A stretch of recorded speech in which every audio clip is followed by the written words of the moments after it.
دارید آموزش این زولبیاهای ترد و خوشمزه خونگی که به سبک کارگاه قنادی هست رو ببینید؟ این دستور مناسب افراد مبتدی برای پخت زولبیا هست که امکان نداره خمیری بشه. شما به راحتی میتونید این زولبیا رو تو خونه آماده کنید. پس اگه دوست دارید ویدیوش رو ببینید با من فاطمه سلطانی در کانال میس فود تا انتهای این ویدیو همراه باشید.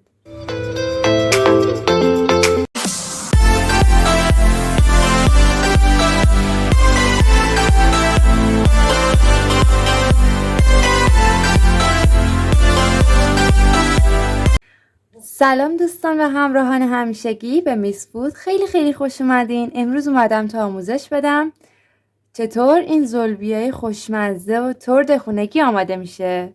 دوستان همینطور که در ایام مبارک ماه رمضان هستیم و خیلی زولبیا و بامیه پرطرفدار تو این ماه مبارک، من هم آموزشش رو براتون در چنل قرار دادم به درخواست عزیزان و شما رو دعوت میکنم تا آموزش این زولبیای خوشمزه رو ببینید. خب بریم برای درست کردن زولبیامون. موادی که احتیاج داریم شامل 1 پیمانه آرد معادل 150 گرم، آرد ذرت 3 قاشق غذاخوری معادل 30 گرم، خمیرمایه فوری نصف قاشق غذاخوری، آب لیمو 1 قاشق غذاخوری، رنگ زعفران یا زعفران دم کرده غلیظ، آب 3/4 پیمانه یا 170 میلی لیتر. خب بریم که درستش کنیم. اولین مرحله اینه که آردمون رو داخل ظرفی که مناسب هم زدن باشه بریزیم. آرد ذرتمون رو هم بهش اضافه میکنیم.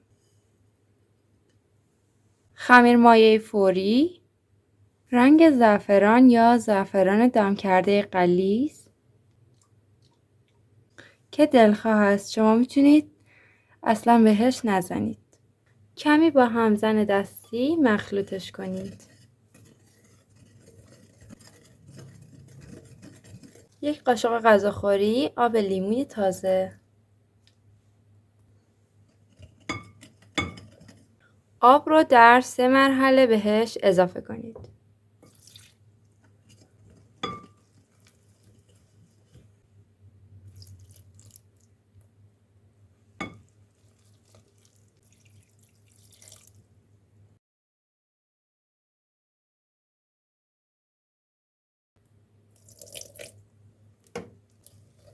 کمی موادتون رو یک دست کنید.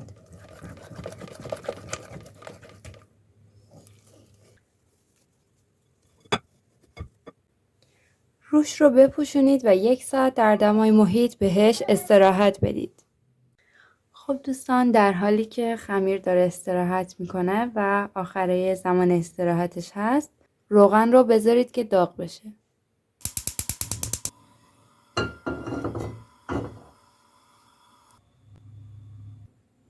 خب دوستان، این هم بعد از 1 ساعت موادمون، ببینید که پف کرده و تقریبا 2 برابر شده و به این حجم رسیده. مقداری هم میزنیم تا حجم اضافیش گرفته بشه و حبابهاش خارج بشه.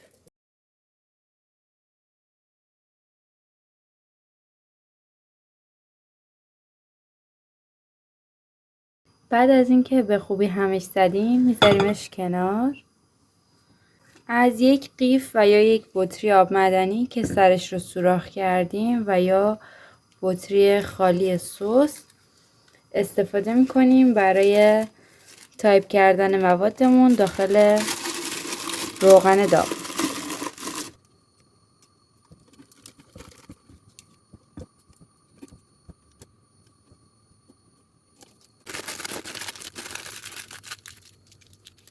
سرش رو به هر مقدار که دلتون میخواد موادتون رو داخل تابه تایپ کنید و قطر نوارهایی رو که میریزید رو در همین مرحله مشخص کنید. از داخل شروع کنید به زدن و به اطراف دایره وار بکشید و یک خط روش بیارید تا همشون به هم متصل بشن به این شکل.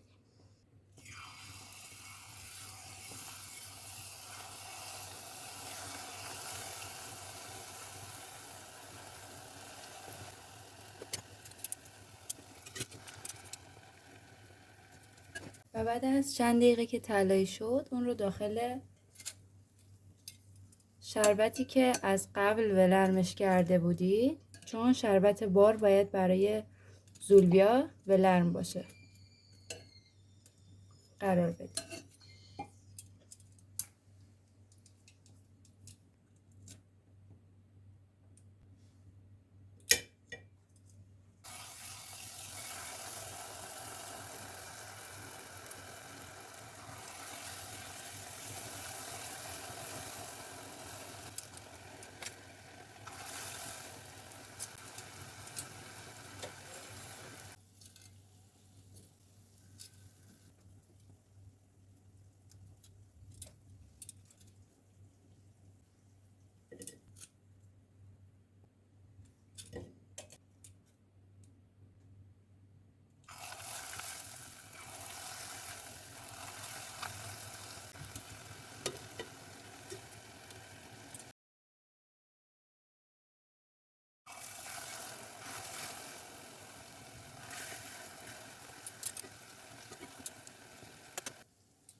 خب دوستان، من با باقی مانده موادم 2 تا زولبیای بزرگ به سبک زولبیای ترکی داخل روغنم سرخ کردم که به نظر خودم خیلی جذابه اگر افطاری بزرگ دارین، چون هر 2 نفر یکی میذارید و اونها از کنارش مثلا میتونن بکنن و خیلی جالب میشه.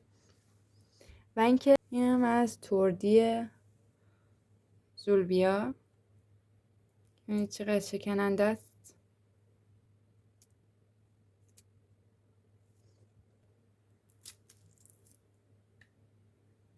امیدوارم از این آموزش لذت برده باشید.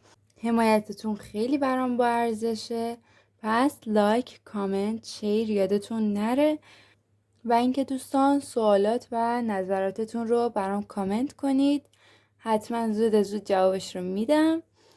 و اینکه این ویدیو رو برای دوستاتون ارسال کنید تا اونها هم از این ویدیو بهره کافی رو ببرن. اینستاگرام میس فود رو حتما داشته باشید، چون اونجا در استوری باکس هایی قرار میدم که شما میتونید مشکلاتی که راجع به غذاهای مختلف دارید رو بنویسید و من براتون راه حل بدم و شاید هم باهاشون یک ویدیو درست کنم و بگم که راه حل مشکلاتتون در بعضی غذاها چی هست. خب دوستان، ایام مبارک ماه رمضان هست. روز نمازهاتون قبول باشه. تا آموزش بعد، خدا نگهدار.